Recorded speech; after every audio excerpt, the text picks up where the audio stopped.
வணக்கம். மாலை முரசு செய்திகளை விரிவாக பார்ப்பதற்கு முன் தலைப்புச் செய்திகளை பார்க்கலாம்.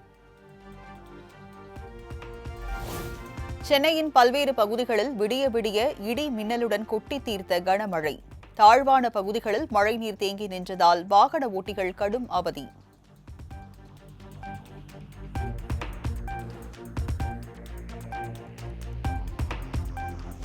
சென்னையின் புறநகர் பகுதிகளான தாம்பரம், பெருங்களத்தூர், குரோம்பேட்டை உள்ளிட்ட பல்வேறு இடங்களில் பெய்த கனமழை.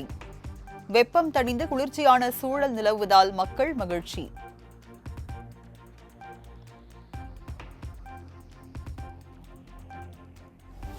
சென்னையில் பெய்த கனமழையால் விமான சேவைகள் பாதிப்பு. தோகாவில் இருந்து வந்த விமானம் பெங்களூருவுக்கு திருப்பிவிட்டதால் பயணிகள் அவதி.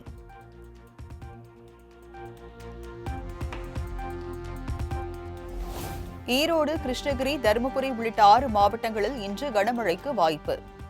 திருப்பத்தூர், சேலம், வேலூர் உள்ளிட்ட 11 மாவட்டங்களில் நாளை கனமழை பெய்யக்கூடும் என வானிலை ஆய்வு மையம் கணிப்பு.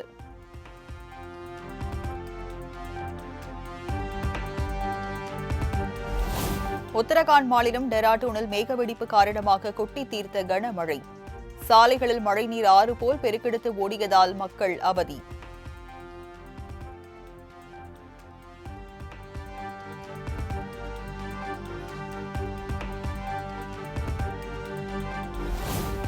மணிப்பூர் மாநிலம் இம்பால் மற்றும் சுற்றுவட்டார பகுதிகளில் கொட்டி தீர்த்த கனமழையால் குடியிருப்புகளை சூழ்ந்த வெள்ளம்.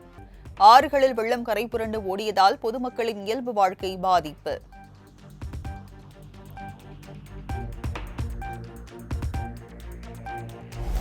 ஜம்மு காஷ்மீரின் சர்ஹி பகுதியில் கனமழையால் துண்டிக்கப்பட்ட சாலை போக்குவரத்து. ராணுவம் சார்பில் ஹெலிகாப்டர் மூலம் ரேஷன் பொருட்கள் விநியோகம்.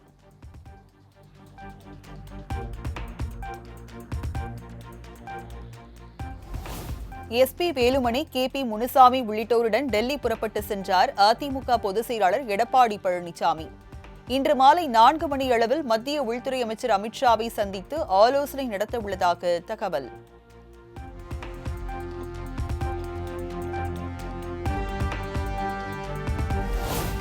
திமுகவின் அடிப்படை பதவி அல்ல, பொறுப்பு என முதலமைச்சர் மு.க.ஸ்டாலின் பேச்சு. வாக்கு அரசியலுக்காக எதையும் செய்யவில்லை எனவும் விளக்கம்.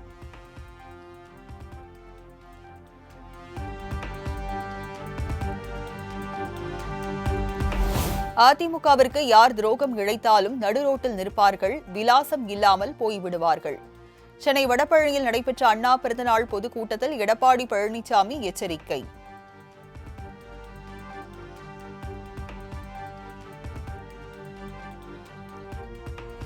ஜெயலலிதா மறைவுக்கு பின் அதிமுகவை சிலர் கபளீகரம் செய்ய முயற்சித்தார்கள். அதை காப்பாற்றிக் கொடுத்தது மத்திய பாஜக தான். நன்றி மறப்பது நன்றன்று என்பதால் நன்றியுடன் இருப்பதாக எடப்பாடி பழனிசாமி பேச்சு.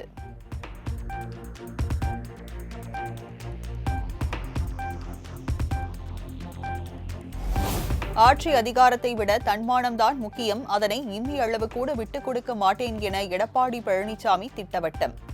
ஆட்டம் போடும் கைகூலிகள் யார் என அடையாளம் கண்டுவிட்டோம், அவர்களுக்கு விரைவில் முடிவு கட்டப்படும் எனவும் சூளுரை.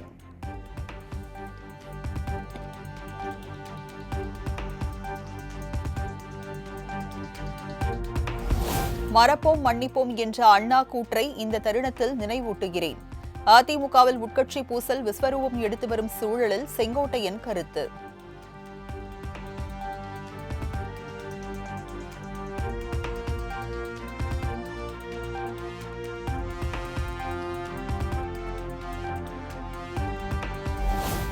செங்கோட்டையனின் கருத்து குறித்து பொதுச் செயலாளர் தான் முடிவு செய்வர். அதிமுக முன்னாள் அமைச்சர் ஜெயக்குமார் கருத்து.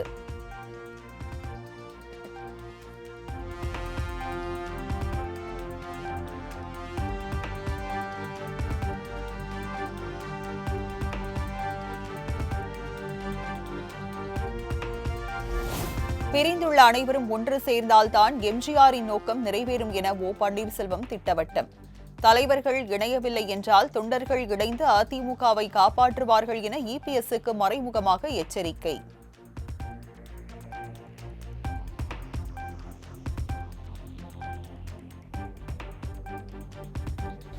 அதிமுகவை உடைக்க முயன்றவரை மன்னித்து துணை முதலமைச்சர் பதவி வழங்கினோம், மீண்டும் அவர் திருந்தவில்லை என ஓபிஎஸ்ஐ சாடிய எடப்பாடி பழனிசாமி. அதிமுக தலைமை அலுவலகத்தை அழித்து நொறுக்கியவர்களை மீண்டும் கட்சியில் சேர்க்க முடியாது எனவும் திட்டவட்டம்.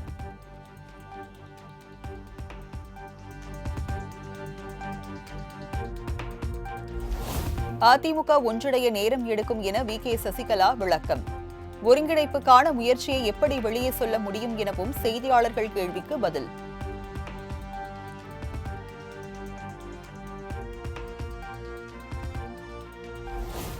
உயர்கல்வித்துறை சார்பில் கல்லூரி கட்டினால் பிரச்சனை இல்லை, அறநிலையத்துறை மூலம் கட்டினால் நிதி பிரச்சனை ஏற்பட வாய்ப்பு. திமுக அரசின் சாதனைகளை பார்த்து கண் உறுத்துவதாக தெரிவித்த உதயநிதி ஸ்டாலினுக்கு எடப்பாடி பழனிசாமி பதிலடி.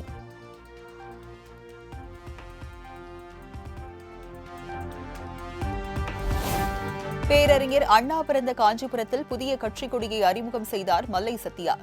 மதிமுகவில் இருந்து அண்மையில் விடுவிக்கப்பட்ட நிலையில் நவம்பர் 20ஆம் தேதி கட்சி பெயரை அறிவிக்க உள்ளதாகவும் பேட்டி.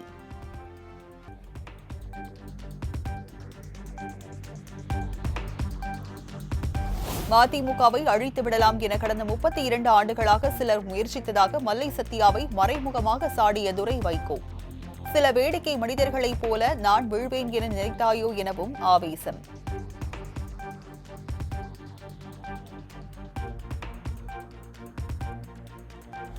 புதிய கட்சியை தொடங்கிய மல்லை சத்யா குறித்து கேள்வி எழுப்பிய செய்தியாளர்கள் வாழ்க வளர்க என பதில் கொடுத்த துரை வைகோ.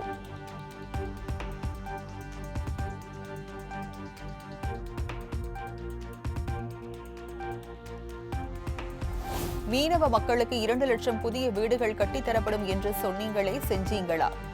வெற்று விளம்பரங்களை மட்டும் ஆரவாரமாக வெளியிடும் அறிவாலய அரசுக்கு மீனவ மக்கள் முடிவு கட்டுவார்கள் என நயினார் நாகேந்திரன் கண்டனம்.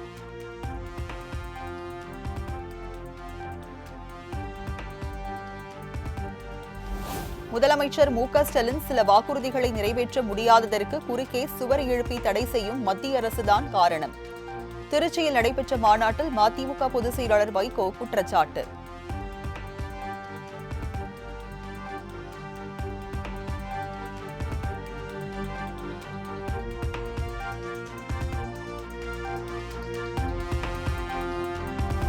பேரறிஞர் அண்ணா பற்றி அரை மணி நேரம் விஜய் பேச முடியுமா என சீமான் கேள்வி. 2026 தேர்தலில் கூட்டணிக்கு வாய்ப்பு கிடையாது எனவும் திட்டவட்டம்.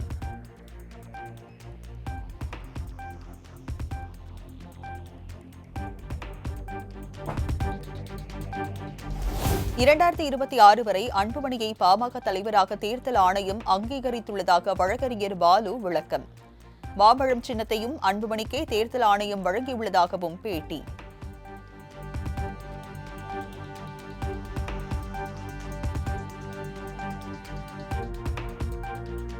தேர்தல் ஆணையத்திடமிருந்து வந்த கடிதத்தில் மாநில தலைவர் அன்புமணியின் பெயர் இல்லை. கொடி சின்னத்தை பயன்படுத்தக்கூடாது என யாராலும் தங்களுக்கு தடை விதிக்க முடியாது என ராமதாஸ் ஆதரவாளர் எம்.எல்.ஏ. அருள் திட்டவட்டம்.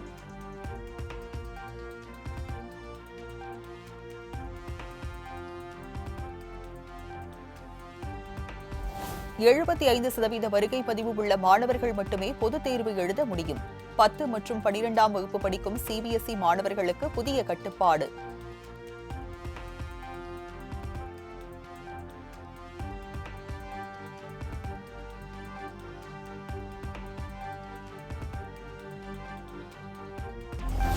வாலஜாபேட்டையில் அதிமுக பிரமுகர் வீட்டில் 10 மணி நேரத்திற்கு மேலாக சிபிசிஐடி அதிகாரிகள் சோதனை. இரிடியம் மோசடி குறித்த புகாரின் பேரில் நடைபெற்ற ரெய்டில் சுமார் 3.5 லட்சம் ரொக்கம் மற்றும் சொத்து ஆவணங்கள் பறிமுதல்.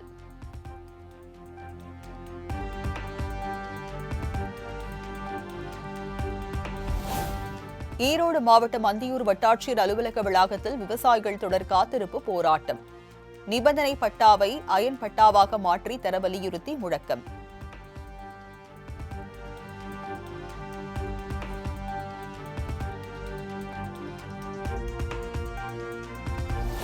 பொள்ளாச்சி அருகே உயிரிழந்த பெண்ணின் மரணத்தில் சந்தேகம் இருப்பதாக கூறி உறவினர்கள் சாலை மறியல்.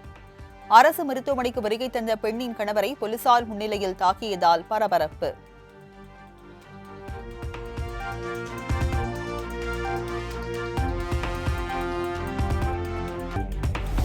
பீகார் மாநிலம் பூர்ணியாவில் 36,000 கோடி ரூபாய் மதிப்பிலான திட்டங்களை தொடங்கி வைத்தார் பிரதமர் மோடி. பூர்ணியா விமான நிலையத்தின் இடைக்கால முனையத்தையும் ரிப்பன் வெட்டி திறந்து வைத்தார்.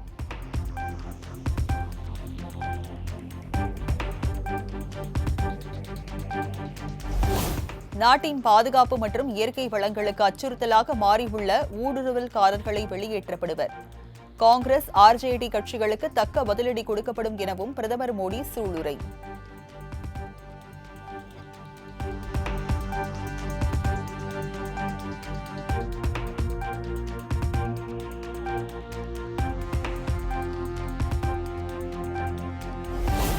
அரசுமுறை பயணமாக டெல்லி வந்தடைந்தார் மொரீஷியஸ் பிரதமர் நவீன் சந்திர ராம்குலம்.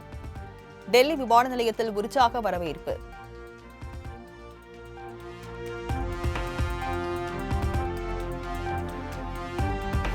புரட்டாசி மாத பூஜைகளுக்காக சபரிமலை ஐயப்பன் கோவில் நடை இன்று மாலை 5 மணிக்கு திறப்பு.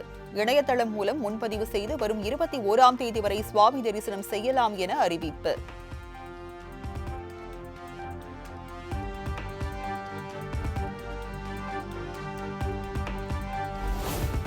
உத்தரப்பிரதேச மாநிலம் பதோகி பகுதியில் திருவண்ணாமலை அருணாச்சலேஸ்வரர் கோவில் வடிவில் பந்தல் அமைக்கும் பணி தீவிரம்.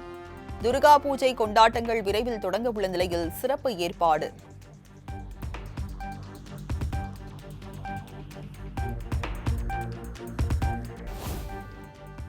இந்தியா, அமெரிக்கா இடையே இன்று நடைபெறுகிறது வர்த்தகம் குறித்த பேச்சுவார்த்தை. அதிபர் டிரம்பின் 50% வரி விதிப்பால் தடைபட்டிருந்த பேச்சுவார்த்தை டெல்லியில் நடைபெற உள்ளதாக தகவல்.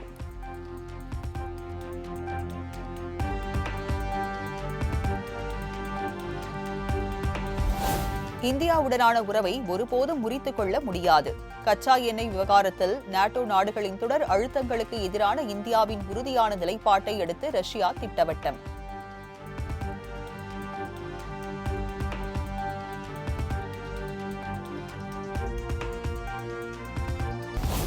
ஃபிடே மகளிர் கிராண்ட் ஸ்விஸ் செஸ் தொடரில் சாம்பியன் பட்டம் வென்றார் தமிழக வீராங்கனை வைஷாலி.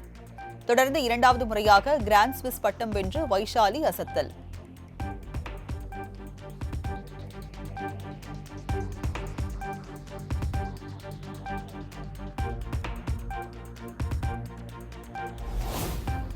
கிராண்ட் ஸ்விஸ் செஸ் தொடரில் சாம்பியன் பட்டம் வென்ற தமிழக வீராங்கனை வைஷாலிக்கு முதலமைச்சர் மு.க.ஸ்டாலின் வாழ்த்து. இது வைஷாலியின் தனிப்பட்ட சாதனை மட்டுமல்ல, சென்னையின் வெற்றி தமிழ்நாட்டிற்கு கிடைத்த வெற்றி என புகழாரம்.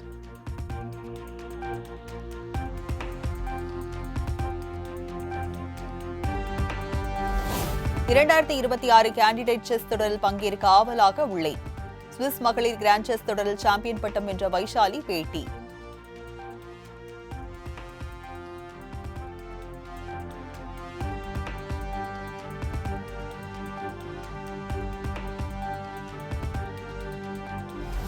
ஆசிய கோப்பை T20 கிரிக்கெட் போட்டியில் ஓமனை வீழ்த்தி முதல் வெற்றியை பதிவு செய்த ஐக்கிய அரபு அமீரகம். மற்றொரு ஆட்டத்தில் 4 விக்கெட்டுகள் வித்தியாசத்தில் ஹாங்காங் அணியை வீழ்த்தி இலங்கை அசத்தல் வெற்றி.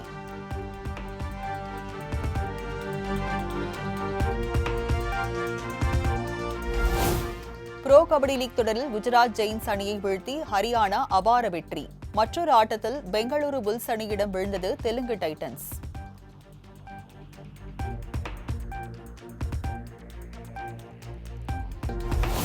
மலையாள பிக்பாஸ் நிகழ்ச்சியில் தன்பால் ஈர்ப்பு இணையரை இழிவாக பேசிய போட்டியாளர் வேத்லட்சுமி. உங்களால் அவர்களுடன் நிற்க முடியாவிட்டால் நிகழ்ச்சியை விட்டு வெளியேறுங்கள் என தொகுப்பாளர் மோகன்லால் கண்டனம்.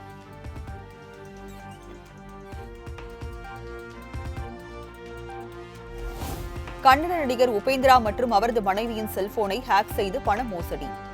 தனது நம்பரில் இருந்து பணம் கேட்டு மெசேஜ் வந்தால் தயவு செய்து யாரும் பணம் அனுப்ப வேண்டாம் என நடிகர் உபேந்திரா வேண்டுகோள்.